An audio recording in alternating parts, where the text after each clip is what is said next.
বাপ কি হালুম বালুম করে চলে আসলো। সে সমস্ত নেতাদের এখন আর একটারও পাওয়া যাচ্ছে না, অথচ জিহাদি ছিল, জিহাদি আছে। কথা বলেন ঠিক না বেশি? তাহলে 2 নম্বরে সাক্ষী নেবে মাটি। এই মাটি মিনহা খলাকনাকুম ওয়া ফিহা নুঈদুকুম ওয়া মিনহা নুখরিজুকুম তারাতান উখরা। আল্লাহ বললেন এই মাটির থেকে তোমাকে সৃষ্টি করা হলো, এই মাটিতে তোমাকে আবার যেতে হবে, এই মাটির থেকে তোমাকে আমি আল্লাহ পাক বের করব। 2 নম্বর সাক্ষী নেবে মাটি।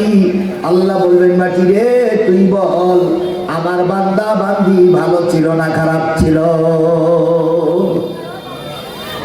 এবার মাটি সাক্ষী দেওয়ার পরে হয়তো আপনি বলবেন আমার মাটি চাষা কাটি কিনে নিয়েছিল, চাষার মাটি আমি কিনে নিয়েছিলাম, এই জন্য চাষা আমার বিরুদ্ধে সাক্ষী দিয়ে এই মাটি বিক্রি করেছিল, তাই আমার বিরুদ্ধে মাটির থেকে সাক্ষী আসতেছে। আনাতে এ জমি তো আমার ছিল না। আপনি হয়তো বলবেন আল্লাহ এ জমি আমি চাষার কাছ থেকে কিনেছিলাম, চাষা ওই মাটি শিখাই দিয়েছিল, তাই ওই মাটি আমার বিরুদ্ধে সাক্ষী দিয়েছে। আল্লাহ এ জমি আমার না, এ জমি আমার চাষার। সাক্ষী মাটি আমার বিরুদ্ধে না, চাষার বিরুদ্ধে না দিয়ে আমার বিরুদ্ধে দিচ্ছে। আল্লাহ বলবেন তুই বলতে পারিস। এবার 3 নম্বর আল্লাহ পাক জিজ্ঞেস করবে ঠিক আছে তোমার জবান সাক্ষী দিলে কাজে লাগলো না, তোমার মাটি সাক্ষী দিল বই এটা চাষার মাটি, এ জমি আমি কার কাছ থেকে নিলাম? চাষার কাছ থেকে নিলাম। এ জমি আমি ভাইয়ের কাছ থেকে নিলাম, ভাই বলেছিল আমার ভাইয়ের বিরুদ্ধে সাক্ষী দিস, তাই আমার বিরুদ্ধে সাক্ষী দিচ্ছে। আল্লাহ এবার 3 নম্বর সাক্ষী নেবে কিরামান কাতিবিনা ইয়ালামুনা মা তাফআলুন।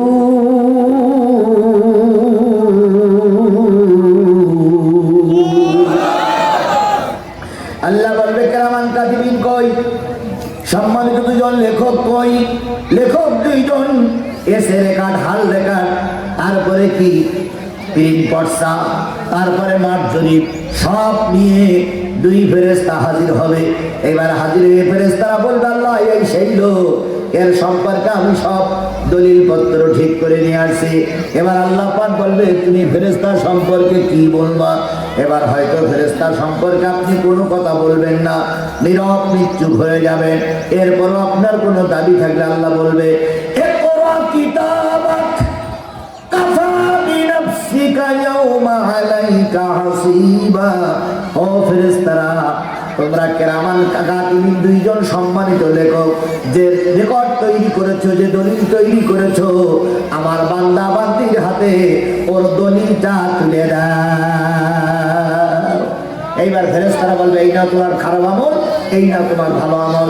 এবার আল্লাহ পাক বলবে বান্দা পড়, পড়, তুই শেরপুরের বিরাট মাস্তান পড়, তুই বগুড়ার বিরাট লিডার পড়। তখন ওর রেকর্ডে লেখা আছে ভোটের দিন রাত্রি আমি 71টা ভোট মেরেছিলাম। ওর রেকর্ডে লেখা আছে ভাইয়ের জমি অন্যায়ভাবে দলিল করেছিলাম। ওর রেকর্ডে লেখা আছে শেরপুরে যে একজনের গালে চড় মেরেছিলাম। ওর রেকর্ডে লেখা আছে আমি একজনের কাছ থেকে কসুরমুখী কিনেছিলাম, 4 টাকা দিলাম, 3 টাকা 1 টাকা ফাঁকি। আল্লাহ বলে পড়া শেষ? হ্যাঁ আল্লাহ পড়া শেষ। এইবার তুই বল, তুই বল, তুই যত বড় সরকারি দলের নেতা হইস, যত বড় মসজিদের ইমাম হইস, যত বড় বক্তা হইস, তুই বল তোর আমলনামা দেখে তোরে জান্নাতে দেব না জাহান্নামে দেব, তুই বল। বাধ্য হয়ে যদি আমল খারাপ হয় তখন আপনি বলবেন আল্লাহ আমার এখানে মাপ চাওয়ার মতন কোনো সুযোগ। পরীক্ষায় দিয়ে দেওয়ার পরে আপনি ফেল করেছেন, তা সবাই পাস করেছে, 99 জনের ভিতরে আপনি ফেল। তো আপনার বাপ যে বলতেছে এই মাস্টার আমি চেয়ারম্যান, একমাত্র সেই আমার 99 জনের ভিতরে 98 জন পাস করলে আমারটা ফেল কেন? তাই head sir, second sir, third sir, last স্যারের কাছে বলতেছে এই বল্টুর খাতাগুলো নিয়ে দিন। তা বল্টুর খাতাগুলো সব হাজির। তো চেয়ারম্যানের সামনে দিয়ে বলতেছে আপনি তো বল্টুর বাপ না? তা বলতেছে তাই আপনি খাতাগুলো দেখেন তো। তো তো খাতাগুলো দেখে বল্টুর বাপ দেখতেছে যে ওখানে অঙ্ক বাদ করে লিখেছে 3টে, তার ভিতরে একটা ভুল, 2টো সঠিক, তাহলে কত পাবে? 20। ইংরাজিতে 10টা প্রশ্নের উত্তর দেওয়ার কথা, একটা ভুল লিখেছে আর একটা দিয়ে এক লাইন লিখেছে আর বাকিগুলো মোটে লিখিনি, তাহলে ওখানে 12 খুব যদি হয় 12। বাংলায় লিখেছে 3টে প্রশ্নের উত্তর দিয়েছে, তার ভিতরে 2টো ভুল, তাহলে ওখানে খুব যদি পায় 10। বল্টুর বাপ দেখে শুনে বলতেছে, স্যার আমার জানোয়ারের ক্লাসে তোলার দরকার নেই, এ যেখানে আছে সেখানেই থাক, কারণ জানোয়ার তো লেখাপড়া করেনি। কিয়ামতের দিন মুসিবতের কালে আপনার খাতাগুলো যখন আপনার সামনে আসবে, তখন আপনি পড়ার পরে বলবেন, আল্লাহ সেদিন নেতাদের কথা শুনে, সেদিন আমার নিজের নফসের বশবর্তী হয়ে অন্যায় কাজ করেছিলাম, আজকে ভালো লোকগুলো মাপ পেয়ে যাচ্ছে, আমি মাপ পাওয়ার উপযুক্ত নেই, আমাকে মাপ করার দরকার নেই। এই জন্য আপনার বিচার আপনি করবেন, সেদিন কারোর বিচার করার দরকার হবে না। তাহলে আজকের থেকে নিয়ত করতে হবে, এই শেরপুরের মুসলমানের আজকের থেকে নিয়ত করতে হবে, যতদিন বেঁচে আছি যে কাজ করলে আল্লাহ খুশি হয় সেই কাজের পক্ষেই থাকবো। 1 নম্বর আল্লাহর হুকুম মানতে হবে, 5 ওয়াক্ত নামাজ আদায় করা লাগবে। কয়েকটা নামাজ আজকে তা আদায় করবো ইনশাল্লাহ, নিয়ত আছে তো সবাই? বুড়ো লোকগুলো আদায় করবে আর যুবক লোকগুলো একটা মসজিদে যাবে না, কারণ যুবক লোকেরও তো এখনো মরার সময় হয়নি নাকি? যুবক লোকেরা মরার সময় হয়েছে? হয় নাই? হ্যাঁ ঠিক কথা বলেছেন, হয় নাই। এইটাই আমি মেনে নিলাম যে হয় নাই, কিন্তু শেরপুরি রাস্তায় যেয়ে বাজার করে বাড়ি আসতে পারবেন এমন কোনো নিশ্চয়তা কোনো যুবক মুরব্বীর কাছে নাই। একজন আজকের থেকে তওবা করব, যতদিন বেঁচে আছি 1 ওয়াক্ত নামাজ আর ইচ্ছা করে কাজা করব, বলেন ইনশাআল্লাহ। আরো জোরে বলেন ইনশাআল্লাহ, আরেকটু জোরে বলেন ইনশাআল্লাহ। এবার আসুন, 5 ওয়াক্ত সালাত যদি আপনি আদায় করেন, 5 ওয়াক্ত সালাত আদায় করলে আল্লাহ পাক 4টে পুরস্কার দেবেন। সবাই মিলে খেয়াল করুন, হয়ে গেছে, আমি ঘুরে দেখেছি, হয়ে গেছে। 5 ওয়াক্ত সালাত আদায় করলে আল্লাহ পাক কয়টা পুরস্কার দেবেন? 4টে পুরস্কার দেবেন। 1 নম্বর পুরস্কার, 5 ওয়াক্ত নামাজ যারা পড়বে তারা দোজখে যাবে না। একটু জোরে বলেন আলহামদুলিল্লাহ। 5 ওয়াক্ত নামাজ যারা ঠিক মতো আদায় করবে, নারী হোক আর পুরুষ হোক, তারা কোথায় যাবে না? দোজখে যাবে না। 5 ওয়াক্ত নামাজ যারা আদায় করবে, নবী বলেন মৃত্যুর সাথে সাথে তার কবরটা হয়ে যাবে জান্নাতের টুকরা। কিয়ামতের দিন 5 ওয়াক্ত নামাজ আদায়কারী আল্লাহর জান্নাতের মেহমান হয়ে যাবে। 5 ওয়াক্ত নামাজ যারা আদায় করবে, মৃত্যুর পরে তাদের কবরে আযাব হবে না। 5 ওয়াক্ত নামাজ যারা আদায় করবে, মরার সময় বেঈমান হয়ে মরবে না, মরার সময় তারা ঈমান নিয়ে মরবে। সাহাবী আজমাইনগণ বলেন, ইয়া রাসূলুল্লাহ একটু ব্যাখ্যা করেন। নবীজি বললেন, বলো তো আমার সাহাবীরা 5 ওয়াক্ত নামাজের ভিতরে ফরজ নামাজ কয় রাকাত? এবার আমি আপনাদের শেরপুরীর মুসলমানদেরকে বলি, বলুন তো 5 ওয়াক্ত নামাজের ভিতরে ফরজ নামাজ কয় রাকাত? 17 রাকাত। এই 17 রাকাত নামাজের ভিতরে 1 ওয়াক্ত নামাজ পড়ে আপনারা বসেছেন, আর 1 ওয়াক্ত আযানের অপেক্ষায় আছেন। বলুন তো যে ওয়াক্ত নামাজ পড়ে বসেছেন সেই ওয়াক্তটার নাম কি? যোহর। আর যে ওয়াক্ত অপেক্ষা আছেন সেই ওয়াক্তটার নাম কি? যোহরের ফরজ নামাজ কয় রাকাত? আসরের ফরজ নামাজ কয় রাকাত? আজকের থেকে এই মজলিস থেকে যদি নিয়ত করেন মৃত্যুর আগ পর্যন্ত যোহরের নামাজ আর আসরের নামাজ যদি কাজা না হয়, এতদিন পর্যন্ত যা কাজা হয়েছে আল্লাহ আজকে মাফ করে দেবে। আজকের থেকে নিয়ত করতে হবে, যতদিন বেঁচে আছি যোহরের নামাজ আর আসরের নামাজ কাজা করব না। এই নিয়ত করে আজকের থেকে যারা তওবা করে মসজিদে যাবেন, নামাজ পড়বেন, নবী বলেন এই নারী আর এই পুরুষ মৃত্যুর সাথে সাথে 8টা জান্নাতের চাবি তার হাতের ভিতরে আসবে। ফেরেশতারা বলবেন তুমি ছিলে নামাজি, আল্লাহ বলবেন তুমি ছিলে নামাজি, তারপরে নবী বলবে তুমি তুমি ছিলে নামাজি, এখন মৃত্যুবরণ করেছো, তোমার খুশি মতন যে কোনো জান্নাতের ভিতরে তুমি চলে যেতে পারবা। তাহলে 8 রাকাত নামাজের বিনিময়ে 8টা জান্নাতের মালিক যদি হওয়া যায়, তাহলে আজকে পায়ে ধরে মাদেরকে বলি, পায়ে ধরে বোনদেরকে বলি, পায়ে ধরে ভাইদেরকে বলি, পায়ে ধরে আমার মতন সমবয়স্ক লোকদেরকে বলি, পায়ে ধরে মুরব্বীদেরকে বলি, আজকের থেকে নিয়ত করব 8টা জান্নাতের মালিক হওয়ার আশায় আর কোনোদিন জোহর আর আসরের নামাজ কাজা করব না। পারবেন? পারবেন? পারবেন? আল্লাহ আপনাকে আমাকে জান্নাতি মেহমান হিসেবে কবুল করুক। সকলে মিলে বলেন আমিন। এখন আপনি এবার আসেন, বেলা ডুবে গেলে একটা নামাজ পড়তে হয়, সেই নামাজটার নাম কি? মাগরিবের ফরজ নামাজ কয় রাকাত? এবার রাতে একটা নামাজ আমরা পড়ি, সেই নামাজটার নাম কি? বলুন তো। এশার ফরজ নামাজ কয় রাকাত? মাগরিবের ফরজ নামাজ কয় রাকাত? 4 আর 3 কত হলো? এই 7 রাকাত নামাজ আজকের থেকে যে বাজার, যেই নারী, যেই পুরুষ, যেই ভাই, যেই বাবা আজকের থেকে মাগরিবের নামাজ আর এশার নামাজ ঠিক মতন আদায় করবে, রসুলের ভাষায় তারা 7টা জাহান্নাম তাদের জন্য বন্ধ করে দেওয়া হবে। যদিও জাহান্নামের সামনে নিয়ে যাওয়া হয়, তবু জাহান্নামের দরজা তাদের জন্য বন্ধ। তাহলে দোজখের দরজা বন্ধ করতে গেলে এশার নামাজ আর মাগরিবের নামাজ করতে হবে। দোজখে কি আপনারা যেতে চান? তাহলে আজকের থেকে মনে করবেন দোজখের বন্ধ করার আশায় মাগরিবের আর এশার নামাজ কাজা করব না। তাহলে জান্নাতের মালিক হলেন, দোজখের দরজা বন্ধ হয়ে গেল। এতক্ষণ ওয়াজ করলাম তো এই পাওয়ার আশায়, কথা বলেন ঠিক না বেটি? এবার বাকি আছে কয় ওয়াক্ত? সেই ওয়াক্তটার নাম কি? ফজরের ফরজ নামাজ কয় রাকাত? নবী বলেন এই 2 রাকাত নামাজ আজকের থেকে, এই মুহূর্তে থেকে, কালকে সকালবেলা থেকে যদি কোনো নারী আর পুরুষ ইচ্ছা করে ফজরের ফরজ নামাজ কাজা না করে, আল্লাহ পাক তার 2টা পুরস্কার দেবেন। 1 নম্বর পুরস্কার, ওই ব্যক্তি যখন মৃত্যুবরণ করবে তখন সে ঈমান নিয়ে মরবে, তার বেঈমান হয়ে মরার কোনো সুযোগ নাই। 2 নম্বর পুরস্কার, ওই ব্যক্তির কবরে আল্লাহ আযাব দিবে না। তাহলে 5 ওয়াক্ত নামাজের বিনিময়ে আল্লাহ ঈমান নিয়ে মৃত্যুবরণ করালো, কবরের আযাব মাফ করলো, জান্নাতের চাবি দিল, জাহান্নামের দরজা বন্ধ করলো। তাহলে নারী আর পুরুষ এখানে যত লোক আছে, আজকের এই কোরআন শরীফকে সামনে রেখে আমরা সবাই তওবা করলাম, আমরা সবাই নিয়ত করলাম, আর যতদিন বেঁচে আছি নামাজ কাজা করব ইনশাআল্লাহ, ইনশাআল্লাহ, ইনশাআল্লাহ। আল্লাহ আমাদের সবাইকে নামাজি হিসেবে কবুল করে নাও। তাহলে কয়টা প্রশ্ন জিজ্ঞেস করবেন আল্লাহ? 5টা। তার ভিতরে একটা প্রশ্ন হচ্ছে, সারা জীবন তুমি কোন পথে বাইক করেছো? একটা প্রশ্নের উত্তর দিতে গিয়ে 4:30 বেজে গেল। তাহলে 2 নম্বর প্রশ্ন, 3 নম্বর প্রশ্ন, 4 নম্বর প্রশ্ন বলবো? বলবো?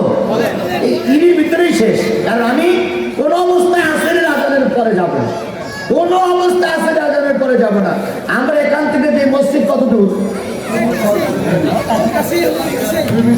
আমরা এখান থেকে যেই সবাই মসজিদে নামাজ ধরবে ইনশাআল্লাহ। কথা ঠিক আছে? তাহলে আসরের আজানের আগে আমরা মোনাজাত করব, অথবা আসরের যদি দেরি হয় আসরের আজান হয়ে যাওয়ার পরে মোনাজাত করে নামাজ ধরবো। সবাই রাজি আছে না? উজুরও প্রয়োজন আছে, অন্তত 5 মিনিট আগে ফেরি না দিলে উজু করা যাবে না। এই জন্য ঠিক মতন মুয়াজ্জিন আজান দেয়, আমরা আপনার মসজিদ দিয়ে নামাজ পড়ে যার সেই কাজে চলে যাব। কথা ঠিক না বেঠি? আমিও দূরের থেকে আসছি, আমিও চলে যাব। 2 নম্বর, যুবকেরা শোনো, 2 নম্বর আল্লাহ পাকের রাসূল বলেন, ওয়ান শাবাবিহি ফিমা আবলাহু, বান্দা বান্দিরে তোর একটা যৌবনকাল দিয়েছিলাম, তুই যৌবনকালটা কোন পথে ব্যয় করেছিস? যৌবনকালের হিসাব করা হবে, বুড়ো বয়সের হিসাব হবে না, ছোট বয়সের হিসাব হবে না। কারণ বুড়ো হয়ে গেলে মানুষ এমনি নামাজি হয়, বুড়ো হয়ে গেলে মানুষ এমনি কি হয়।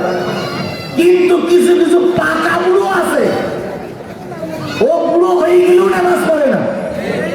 এরকম বুড়ো কি শেরপুরি আছে? এখানে একজনের দেখে আইছি আমি, পাকা বুড়ো। যদি বলেন কোন জায়গায় দেখলেন?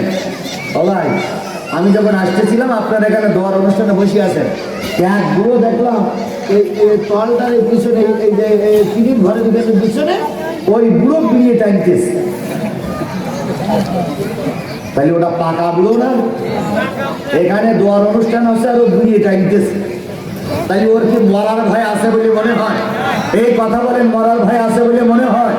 আল্লাহ রাব্বুল আলামিন বলেন, সাধারণ মানুষ যখন বুড়ো হয়ে যায়, সাধারণ মানুষ যখন শিশু থাকে, তখন তারা মসজিদগামী হয়। যৌবন বয়সে বিভিন্ন মিডিয়ায় থেকে ডাক দেয়, বিভিন্ন নারীরা ডাক দেয়। এই জন্য যৌবনকালের হিসাব দিতে হবে। ও যুবক, তুমি যদি একটা সেজদা করো, আর আমার দাড়ি পেকে গেছে, চুল পেকে গেছে, আমি যদি 70টা সেজদা করি, আমার 70টা সেজদার চাইতে তোমার একটা সেজদা আল্লাহর কাছে অনেক দামি। যুবক যখন সেজদা করে, আল্লাহ তখন আরশ আজিম থেকে নিচে নেমে এসে বলে, যুবক, নাফরমানি কাজে তোমাকে ডাকতেছে, সেই কাজ ভাবতে তুই নেমেছিস, সেজদা করতেছো, তুমি কি চাও? যুবক যা চায় আল্লাহ তাই সব পূর্ণ করে দেয়। এই জন্য যৌবনকালের ইবাদত 2 নম্বরে। 3 নম্বরে খুবই গুরুত্বপূর্ণ একটা কথা, সেটা হচ্ছে ওয়ান মালিহি মিন আইনা কাসাবাহু। তুমি যে মালগুলো আয় করেছো, এই মালগুলো আয় বৈধ না অবৈধ? আমরা সবাই জমিদার বোঝেন? যার জমি আছে সেই জমির যে মালিক, তারে কি বলা হয়? জমিদার। আচ্ছা, এখানে যারা আমরা আছি তাদের কারো 10 কাঠা, কারো 10 শতক, কারোর 5 কাঠা, কারোর 5 শতক, কারোর 2 বিঘে, কারোর 1 বিঘে জমি আছে না নাই? তাহলে আমরা সবাই জমিদার। আচ্ছা বলুন তো, এই পকেটে, আমার এই পকেটে, আপনাদের পকেটে কম বেশি এরকম টাকা আছে না নাই? তাই আমরা টাকার মালিক। আচ্ছা বলুন তো, এই গায়ে যে পোশাকটা দিছি, এই পোশাক আমাদের সবাই আছে না নাই? এরা আমরা পোশাকের মালিক, এই টুপির মালিক, এই একটা ফ্রি প্যালেস্টাইন। অনেকে মনে করে যে হুজুরা মনে হয় গরমকালে মাফলা ব্যবহার করতেছে, না, আমাদের এখানে লেখা আছে ফ্রি প্যালেস্টাইন। আমরা প্যালেস্টাইনের মুক্তি চাচ্ছি, তাই প্যালেস্টাইনের মুক্তিটা আমরা একবার সার্টিফিকেট দিয়েই দেখাচ্ছি। শুধু ঘরে নয়, বাইরে নয়, রাস্তা নয়, দোকানে নয়, 24টা ঘন্টায় আমরা চাচ্ছি ফ্রি প্যালেস্টাইন। কথা বলেন ঠিক না ঠিক? এটা বাংলা নয়, এটা ফ্রি প্যালেস্টাইন। এটাও আমার কাছে আছে, এটাও কেনা লেগেছে না লাগেনি? তাই আমি যে মালগুলো আয় করেছি, প্রত্যেকটা মাল আয়ের হিসাব কার কাছে দেওয়া লাগবে? আল্লাহর কাছে দেওয়া লাগবে। আপনি যদি মালের হিসাব দিতে পারেন, আমার কোনো দুঃখ নাই। এবার আল্লাহ রাব্বুল আলামিনের রাসূল বলতেছে, এই মালগুলো আবার কোন পথে ব্যয় করেছো, সেই ব্যয়ের হিসাব দেওয়া লাগবে। আমি যতটুকু জানি, মোকাল্লেম এবং আশপাশের কিছু লোক মিলে দোয়ার অনুষ্ঠানটা করেছে। আপনার বাপ মা, আমার বাপ মা, আমাদের সকলের আত্মীয় স্বজন কবরে গেছে না যায়নি? এরা দোয়ার অনুষ্ঠান করে 2000 টাকা, 5000 টাকা কালেকশন করেছে। আপনার বাবার জন্য, আপনার মায়ের জন্য যদি আমি বলি, কর্তৃপক্ষ আমাকে বলে দেয়নি, বলার কোনো উদ্দেশ্য আমার নাই। তারপরে যদি বলি, আজকের নিছক দোয়ার অনুষ্ঠান, কোনো রাজনীতির আলোচনা করি নাই, রাজনীতির অনুষ্ঠান নয়। আমার মাহফিল মানে রাজনীতির কথাবার্তা হয়, কিন্তু আজকের দোয়ার অনুষ্ঠানের কারণে কোনো রাজনীতির কথাবার্তা হয়নি, শুধু দোয়া করে চলে যাব। এই দোয়ার অনুষ্ঠানে আপনার বাবার জন্য, মার জন্য দোয়া হোক, এটা কি আপনারা চান? এই দোয়া করতে গেলে এরা কিছু টাকা দিয়ে দোয়ার অনুষ্ঠান করেছে। আপনি যদি মনে করেন, যে হুজুর এরাও দোয়ার অনুষ্ঠান করেছে আপনার নামে, আমি একটা 50টা টাকা শরীর থেকে, 10টা টাকা শরীর থেকে, 20টা টাকা শরীর থেকে আমার বাপ্পার মুক্তি চাই, আমার বাপ্পার কল্যাণ চাই, আপনি মোসামের আপনার হাতে দিয়ে আমি আমার বাপ্পার জন্য কল্যাণ চাই, এটা আপনি ইচ্ছা করলে করতে পারেন।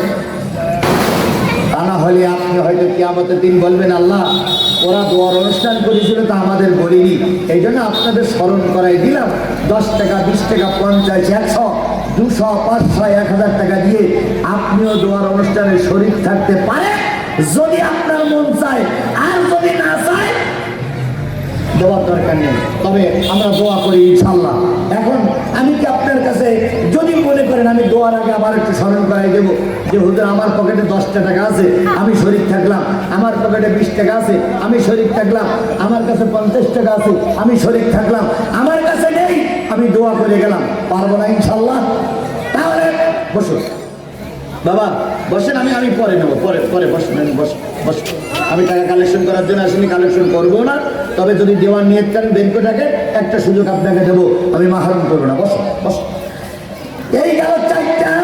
তাহলে কয়টা প্রশ্ন জিজ্ঞেস করা হবে? 1 নম্বর সারাটা জীবন কোন রাস্তায় ব্যয় করেছো, 2 নম্বর যৌবনকাল কোন রাস্তায় ব্যয় করেছো, 3 নম্বর কোন পথে আয় করেছো, তোমার বাপ মা আয় করে রেখে গেছে সেইগুলো তুমি খাচ্ছ 3 নম্বর, 4 নম্বর ওই মালগুলো কোন পথে ব্যয় করেছো। বাবার জন্য 10টা টাকা 20টা টাকা যদি ব্যয় করতে পারি অন্তত বলবো বাবা তুমি আমার জন্য করে রেখে গেছিলে, আমি ওই দোয়ার অনুষ্ঠানে 20টা টাকা দিয়ে তোমায় শরীক ছিলাম যাতে করে তোমার কবরের আযাব মাফ করে আল্লাহ মাফ করে দেয়। এই জন্য যতটুকু পারি শরীক থাকলাম নাই থাকলাম না, ওই পাত আপনি দেবেন নাই দেবেন না ওটা আপনার ব্যাপার। এই ছেলেরা ওসব ওসব থাকে না, দাঁড়া ওই পাশে দাঁড়া, আমরা আলোচনা করতে যাও। এরপরে 5 নম্বর প্রশ্ন হলো এখানে শিখলাম কয়টা জিনিস? এই কথা বলেন হয়ে গেছে। 4টা জিনিস শিখলাম। 1 নম্বর হচ্ছে সারাটা জীবন কোন পথে ব্যয় করতে হবে, আল্লাহর পথে কোরআনের পথে। 2 নম্বর যৌবনকাল কাল রাস্তায় ব্যয় করতে হবে আল্লাহর পথে। 3 নম্বর মাল যেটা আয় করতে হবে সেটা বৈধ। 4 নম্বর মাল যেটা ব্যয় করতে হবে সেটাও বৈধ। এই 4টা ইলম অর্জন করার পরে 5 নম্বর প্রশ্ন হলো আজিজুল ইসলাম জিহাদি সাতক্ষীরা থেকে সে শেরপুরি এই চাউলের চাতালে এসে চাউল তৈরি করা চাতালে এসে 4টা ওয়াজ করেছিল তোমাদের সামনে। এই ওয়াজটা তোমরা কতটুকু কাজে লাগাইছিলে এই হিসাব আল্লাহ আমি আমার সামনে দাও। কয়টা হিসাব? 4টা হিসাব কতটুকু কাজে লাগাইছো আমার হিসাব দাও, আমার কাছে হিসাব দাও। কে বলবে? এবার যখন আপনি চুপ করে যাবেন তখন আল্লাহ রাব্বুল আলামিন বলবে কাইফা তাকফুরুনা বিল্লাহি ওয়া কুনতুম আমওয়াতান ফাআহইয়াকুম সুম্মা ইউমীতুকুম সুম্মা ইউহয়ীকুম সুম্মা ইলাইহি তুরজাউন।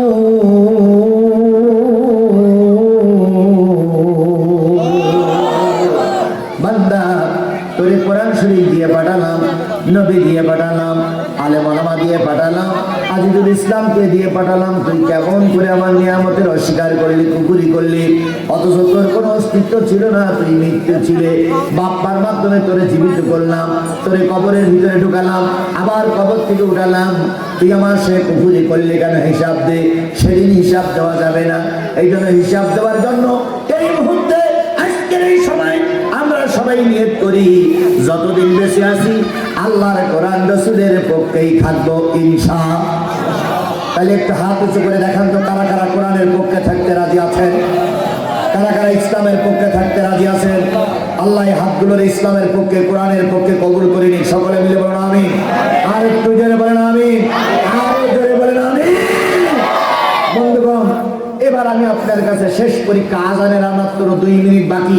আজানের সময় দোয়া কবুল হয়, আজান শুরু হবে, আপনিও দোয়া কবুলের জন্য হাত তুলবেন।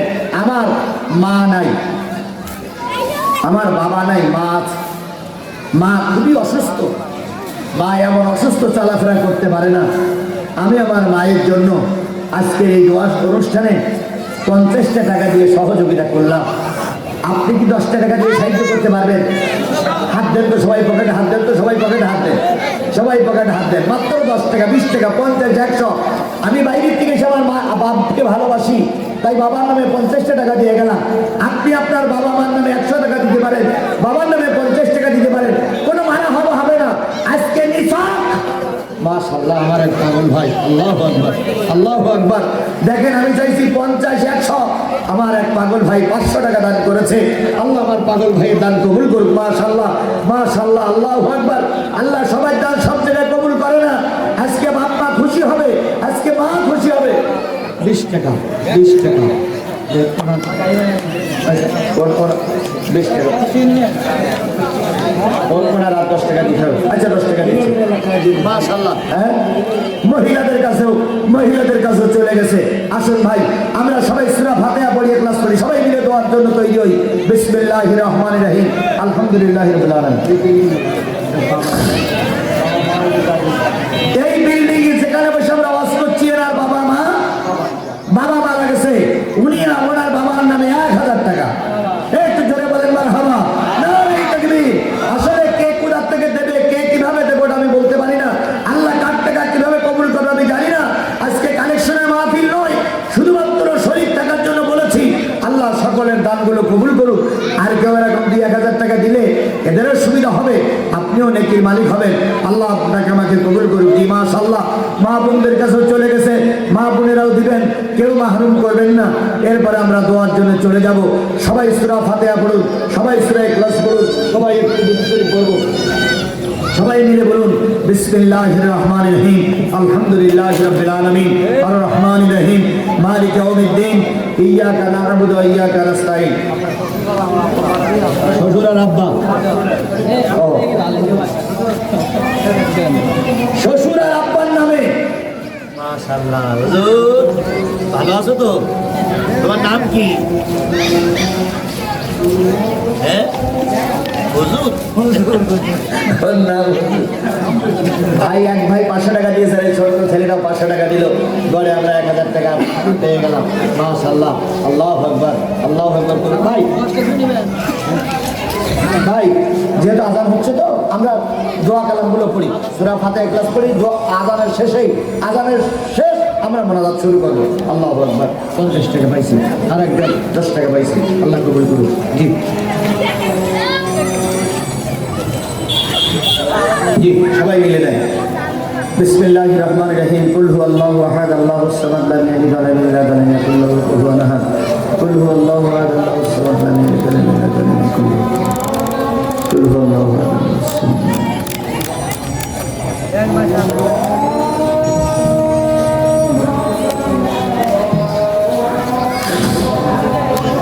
اللهم صل على محمد وعلى ال محمد كما صليت على ابراهيم وعلى ال ابراهيم انك حميد مجيد. اللهم بارك على محمد وعلى ال محمد كما باركت على ابراهيم وعلى ال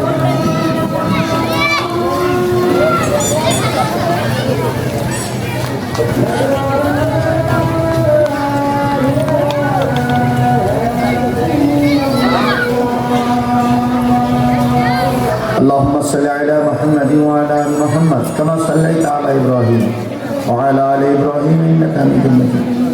اللهم بارك على محمد وعلى ال محمد كما باركت على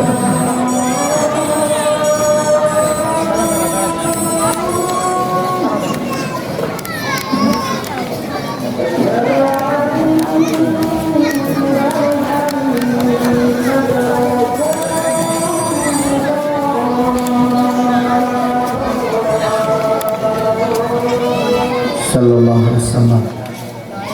Astaghfirullah Rabbi min kulli dhanbin wa atubu ilayhi. Astaghfirullah Rabbi min kulli